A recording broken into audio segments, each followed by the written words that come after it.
I have been reading The Eye of the World. I have officially finished reading The Eye of the World and I'm halfway through The Great Hunt, so book 2 of the Wheel of Time series. What I have been doing, and this is something that I don't normally do, so it's been a little bit of an adventure for me, I've been documenting at the end of every chapter what my thoughts are on that chapter. So these videos are not going to be a synopsis of what's happening. I will be talking about what's happening, but more so it's just going to be what my reaction was, what stood out to me, what jumped out so much that I decided I needed to write it down.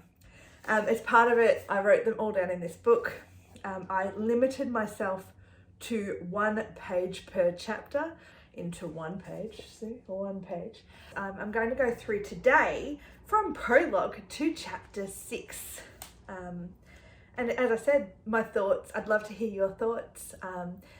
Get in the comments below if you would like to add your thoughts to what or no spoilers though, keep it spoiler free. I'm really enjoying not knowing much about these books, and I would really love it if you decided to read along with me. So read chapters 1 through 6 if you want before watching the video, or stop and pause it in between each chapter if that's how you'd like to go. Or if you've already read it, this might be an interesting way of looking back and seeing what a new reader of Wheel of Time notices. So, without further ado, let us begin. So with prologue, Dragonmount, which I actually didn't write anything about.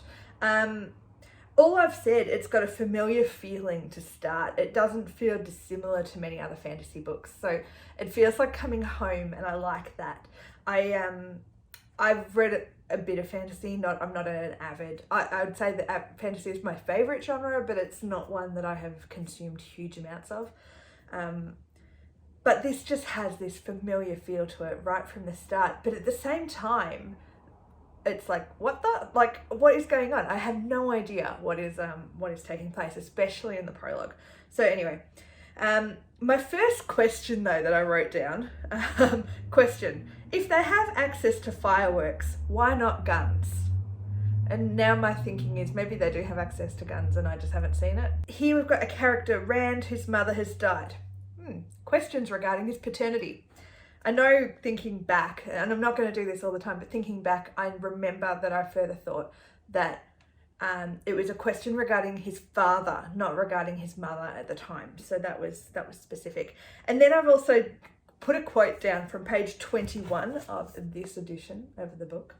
The women's circle seems to object to the village council even talking about their business, though they interfere in ours whenever they want to, which is most of the time. Or so it seems to.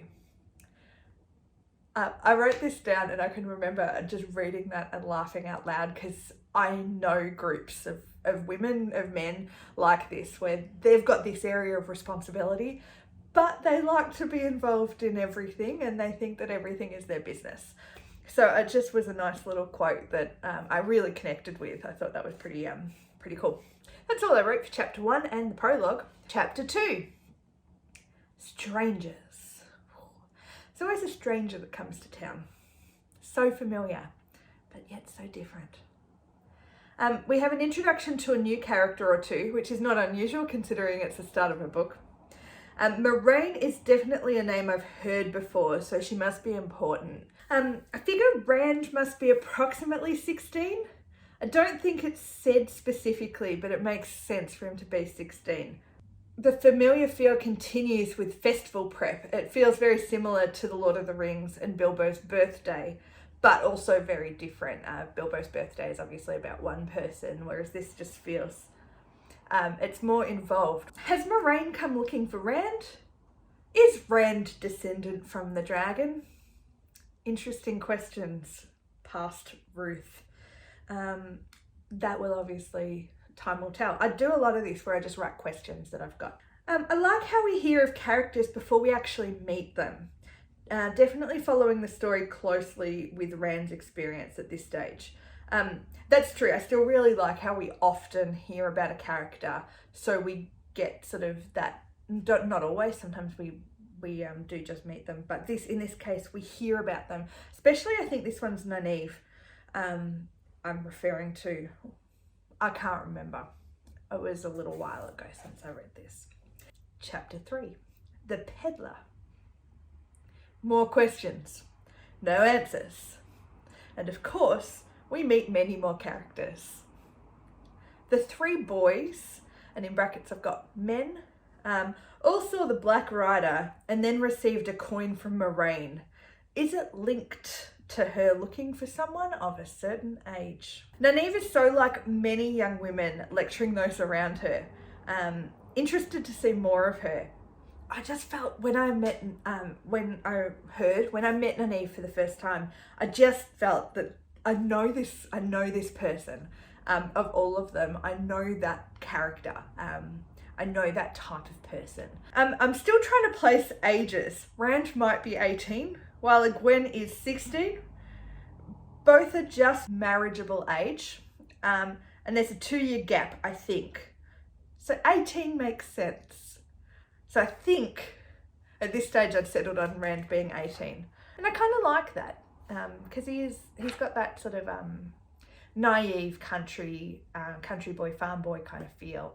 So he may come across as younger than what he is. And I think that's really accurate. Chapter 4, The Gleeman. Lot of info dump in this chapter, and I'm not sure all of it's relevant. Gleeman reeling off story names, places, books in a long history, which I didn't write this, but in a long history, placing it in time, giving the place culture and a history, a really long history. So that, I feel, more than the actual names of things, goes to show why that was included. I like that only one proper new character is introduced at a time, especially if you count the council as one. I think I decided pretty quickly that the villagers as a whole, I wasn't going to remember much about them. So the council became one person, which was the way that I best approached it. Chapter 5, Winter Night. The chapter started out offering a glimpse into normal life for Tam and Rand. Neither appear overly dissatisfied with their life, even if Rand would have liked to stay in town. I thought this was going to be an info dump chapter. Instead, it's an invasion of home and the safety we felt there. So I liked that they set it up, that they were going home, they were going looking for that safety. We start to feel their normal life, and then that is shattered really quickly, but in such a way that I felt that my safety was somewhat shattered. It was well done. The creatures sound horrific. It took me a while to remember their names. The creatures sound horrific, ogre-like in some way. The Fade mentioned sounds kind of like a wraith. So that's what I'm picturing in my head as I'm reading at this stage. Would be absolutely terrifying in real life. I didn't find them as terrifying written down as I think they could be portrayed visualizing them. Will Tam survive and tell Rand more about where he got the sword? Or the other side of the question, is it Rand or the sword they're interested in? Again, more questions. So the last chapter for today that I'm going to talk about is chapter 6, The Westwood. I can't even imagine being able to drag a cart through the trees with someone in it, let alone doing it quietly enough to stay hidden. Maybe it's because I'm in Australia and our bush is a little drier. All I can think of is dragging it through like the bushland not that far from my home and thinking how much noise that would make. So I just can't work out how that actually physically happened. But this is absolutely fascinating. Definite similarities, and it feels very familiar still, similarities with Lord of the Rings, but done in such a way that it's really different, and it may feel the same and it may have some of the similar elements, but they twist it. Robert Jordan twists it just enough to make it new and fresh, and that's really great. I've read so many Lord of the Rings inspired books that you can tell the ones that have taken it and just gone with it as the basis, and we don't need to we don't need to diverge far from the story. But I like when one actually takes the elements that I love about Lord of the Rings and shifts it slightly, but not too much, and progressively build on that and create something brand new, if that makes sense. I expected Tam not to be Rand's actual father, but thought his mother would be. I said that earlier. Does that make the woman from the dragon's line? I'm guessing the woman that, the woman that Tam mentions in his ramblings, and that's why she was fighting. So I'm sort of piecing it together, thinking that she was fighting because she's of the dragon's line, and the dragon's her ancestor. I'd love to know more of Tam's story. Hopefully we hear it. I actually think that, at this stage, I look at it and go, oh, that's a whole story in itself. I'd like to see a prequel book. I don't think that's what the prequel book is about, which is a shame. That is the prologue, chapter 1 through chapter 6. And I really hope that you enjoy hearing my thoughts on on those chapters. It's definitely a new way to read for me, stop at the end of a chapter and write down my thoughts as I'm thinking them. They are written within a few minutes of having finished reading the chapter, so they are fresh. And also, as I progress through, I have to condense my thoughts into one page because I flat out refuse to go over more than one page. It's a wonderful way to read a book like this. Even though I would normally sit down and devour it in not one sitting, there too much for one sitting, but I often do read. I devour books as opposed to slow read.